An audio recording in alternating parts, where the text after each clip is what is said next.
Welcome to another edition of Daily Airline News, focusing on the search for MH370. I'm Jeffrey Thomas, and I'm delighted to say, joined by my co-host Blaine Gibson in Asia. How are you, Blaine? I'm okay, Jeffrey. How are you? Very well, thank you. Now, today we're going to do something a little bit different. We're going to delve into some of the passengers on board MH370, some of the allegations made about those passengers, who they were, what their intentions might have been, because there have been a variety of allegations. And Blaine, you've done some real research into this, and you've been looking at it for some time. You've got access to some vision, some stills, and I'm going to turn it over to you to just walk us through first of all, how you came about the evidence you've got, and then talk about some of these allegations and how the evidence kind of refutes them. So over to you. Yes, Jeffrey, we're talking about the CCTV video here, and you had mentioned some of the evidence on Malaysia 370 that was not public. Well, the CCTV video at the gate of passengers going through security in Kuala Lumpur was given to me by a 370 family member in order to look at and possibly match personal effects being carried on to the plane with items that I had found on the beach in Madagascar. And a team of us did that, and we did not come up with any definite matches, nothing that could be confirmed from the plane, but there were some possible ones. A group of us volunteers who were looking at that. Now, to explain about the CCTV video, my understanding is that Malaysia gave clips of it to individual family members of their loved ones going through security. Some of them accepted it, some of them didn't want to look, but they generally did not give out the entire video. And of course, the families are understandably sensitive about that being published because it is the last moments of their loved ones, the last times they were seen. And of course, if that is public, if the whole thing is public, the internet is a very vicious place, especially in the 370 community. And different people with different agendas and interests are going to look and see what they want to see and make stuff up and make accusations. So, I mean, I respect the family's wishes on that. If they want certain clips released, as some have, and they've been shown, that's fine. And if they don't, I respect their privacy on that. At Kuala Lumpur International Airport, right after passport control, there's a basic general security people go through. But the tightest security is actually at the gate, which in the case of Malaysia 370 was gate C1. And so the CCTV video is of passengers going through that security checkpoint just to the waiting area just before boarding the plane. So all the people going through that checkpoint were boarding Malaysia 370. And it's very sad to watch. As I watch it, I just keep saying, go back, go back. Because while Yeah. I did not know any of the people, they are human beings. It's the last time they were ever seen. And I've come to know some of their loved ones, family members, and friends. And it's very sad when I recognize them. And again, I just keep saying, go back, please. There's really nothing remarkable about the video. There's nothing that gives an answer to what happened. There's nothing that raises suspicions of any of the passengers or crew or the captain boarding the plane. They just looked like normal passengers going through a security Yeah. check before a flight. The captain's demeanor was perfectly normal, so was the crew, so was the first officer, and so were all of the passengers. It's not anything that anyone would be interested in watching unless the plane had disappeared. And so that's what makes it interesting. So really nothing is revealed there. Now, we've talked some about the personal attacks on me and character assassination and on Richard. And those are, of course, unacceptable. They're wrong. At the same time, I'm a volunteer. I decided to get into Malaysia 370. I could walk away at any time. The family members, the passengers, had no choice. They can't just walk away. The surviving NOK can't walk away from their loved ones now. So, in this whole atmosphere of everybody pushing their little pet theories and agendas, making accusations, and so on, I hope that everyone just remembers that we're talking about human beings here, and we're talking about their surviving loved ones, and we need to respect that. And that goes for all the passengers and all the crew and their next of kin as well. Unfortunately, some people have on the internet and in books and in podcasts incorrectly described the contents of the CCTV video and used it to make baseless accusations or suggestions or innuendos against some of the dead passengers and crew who are not around to defend themselves. And that's obviously very painful to the surviving family members. And also very disturbing to me as someone who believes in justice and fairness.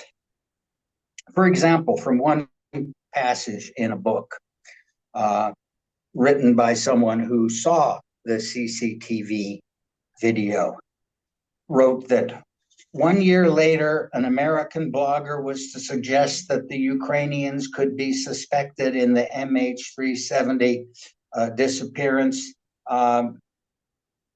and arguing that they had hijacked the plane to Kazakhstan. Well, yes, the blogger did that. The blogger also accused a Russian passenger and the captain of flying a practice simulated suicide route. So that's 4 people that blogger has accused. They can't all 4 have done it, if any of them did at all.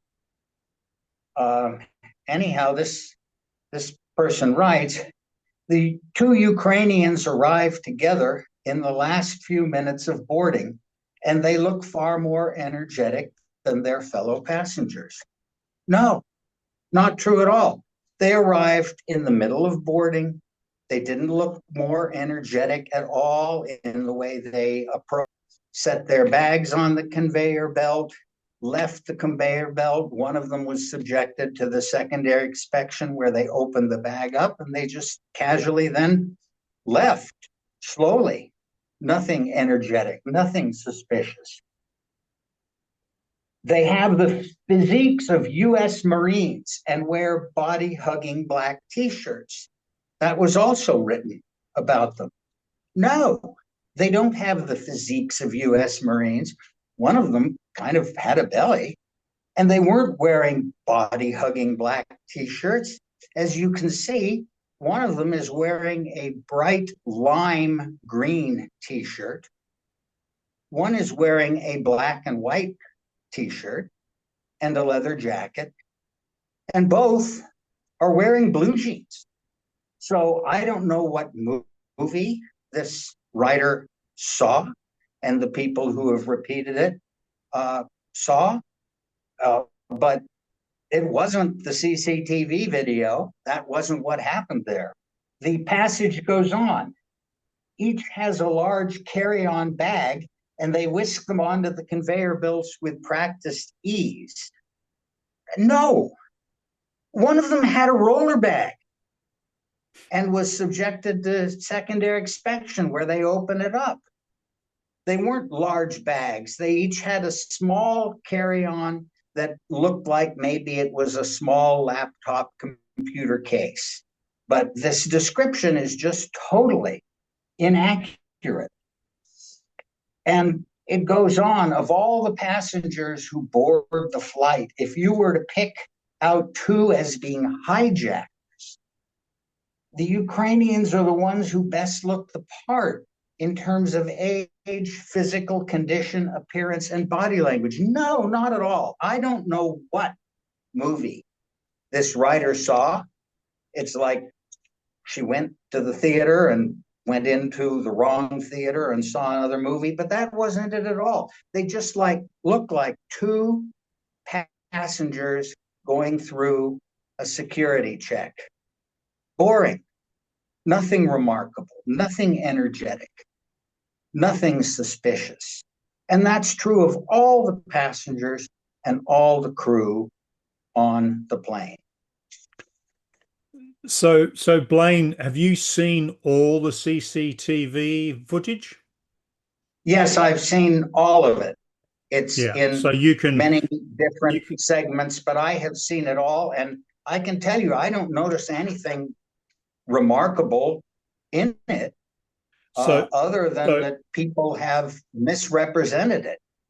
so you can say without any qualification, without any contradiction, you have seen all of the CCTV footage. You haven't missed any that this person might have been referring to. I have not missed any of it, and I paid especially a close attention to the two Ukrainians going through security and other passengers who have been unfairly accused, and the captain and the co-pilot. I've seen it all. There's nothing out of the ordinary.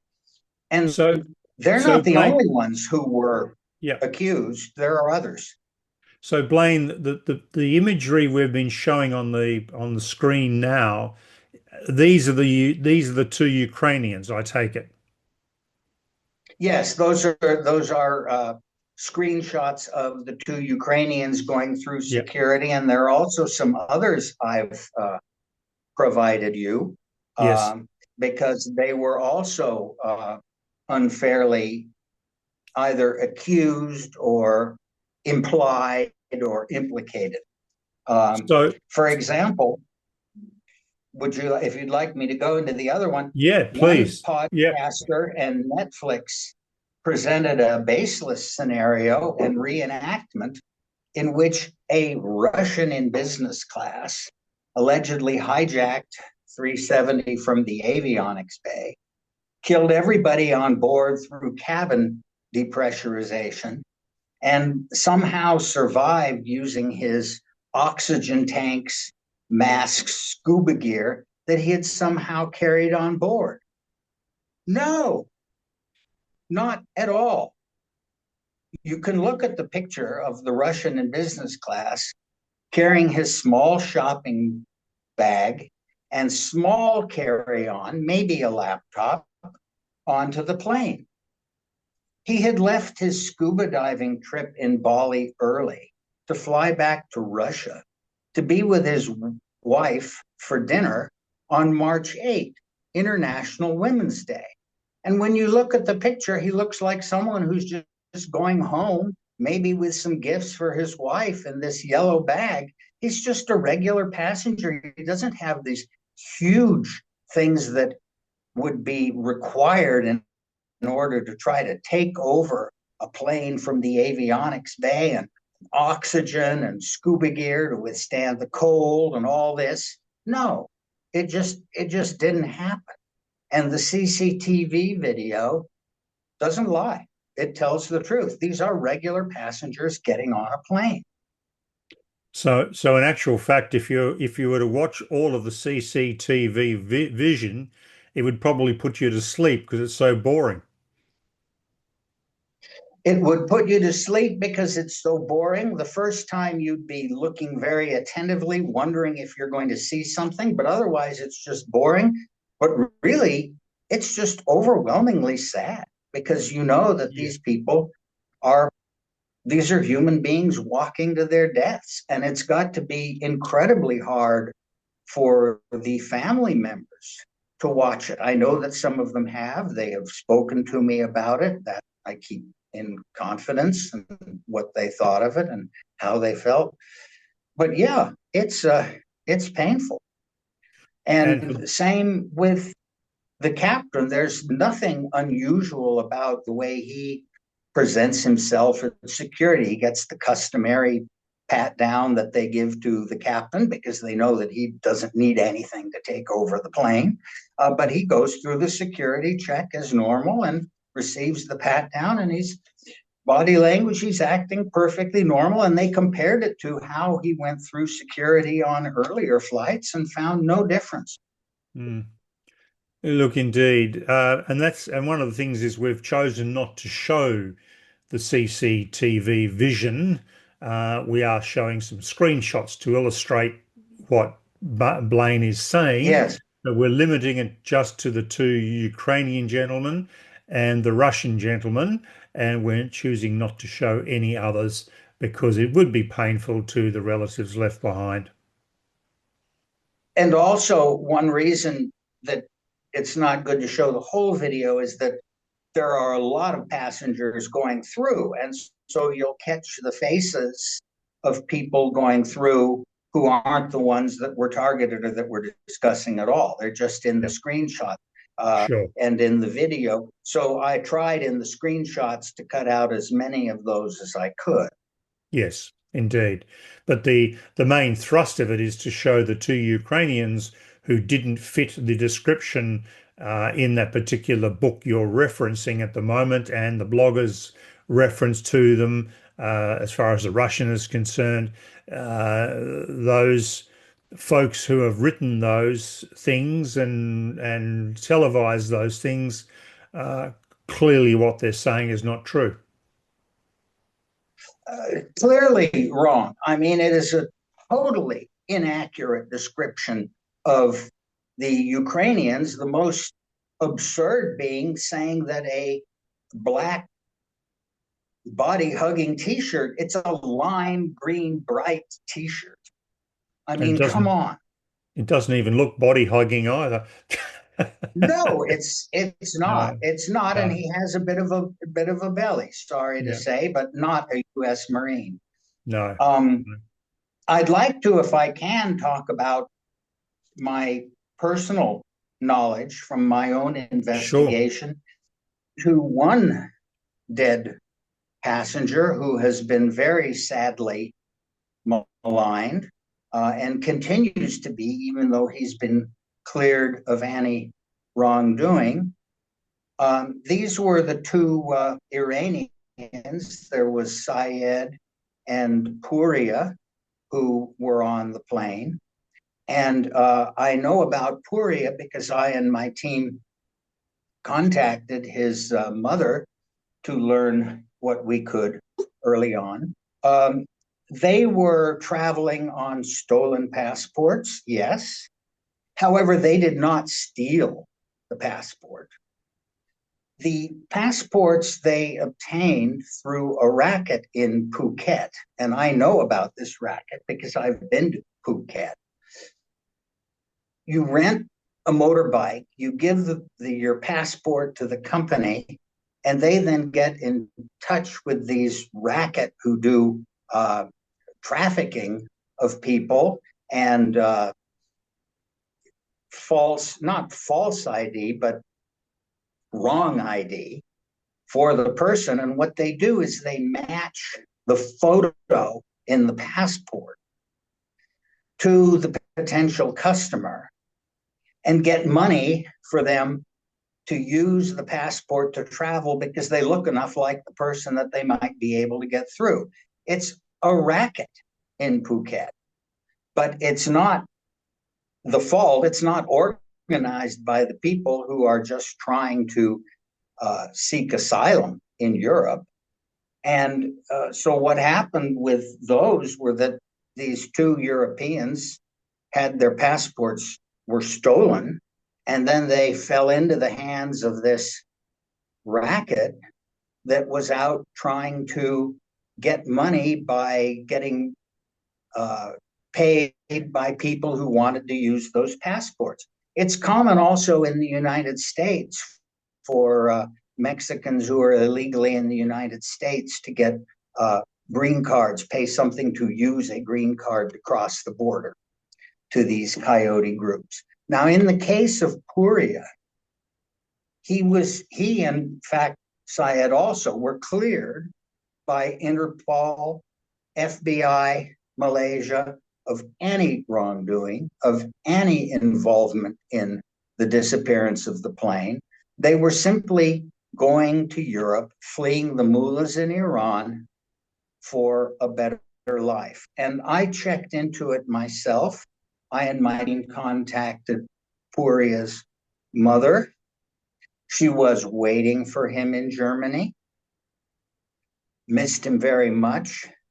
He was Christian, who was fleeing the mullahs Iran, so he could go to Europe and be with his mother in Germany and live a better life. Mm. And that was it. It's that simple. And my own investigation concluded the same as the official ones. Mm. Now, another interesting thing about this is that she had been calling his Malaysian phone number and getting just a ring and sometimes getting no answer. And she'd been doing this for months and was tired of it. And I was interested in this whole controversy about the phones. So she gave us his phone number and we called it. And sometimes I just got ringing. Sometimes I just got a recording from the phone company that said that the person was not reachable. And the rings were fake rings. I learned that from the company. No phone was ringing. However, eventually, someone answered. And the man who answered told me that he had just received this phone number from the company. This was several months Mm. after Malaysia 370 went missing. And I explained to him who had had the phone before him. And I also informed Puria's mother, we told her, and she said, if possible, she would like to speak with him. So I talked with him, and he was understanding and decent and sympathetic enough to agree to talk to her. And he did. And so now she understood that this phone wasn't really ringing, that her son was sadly gone, that there was no reason to keep calling it, and the number had simply been reassigned to someone else. Yeah. Yeah. Very touching, Blaine.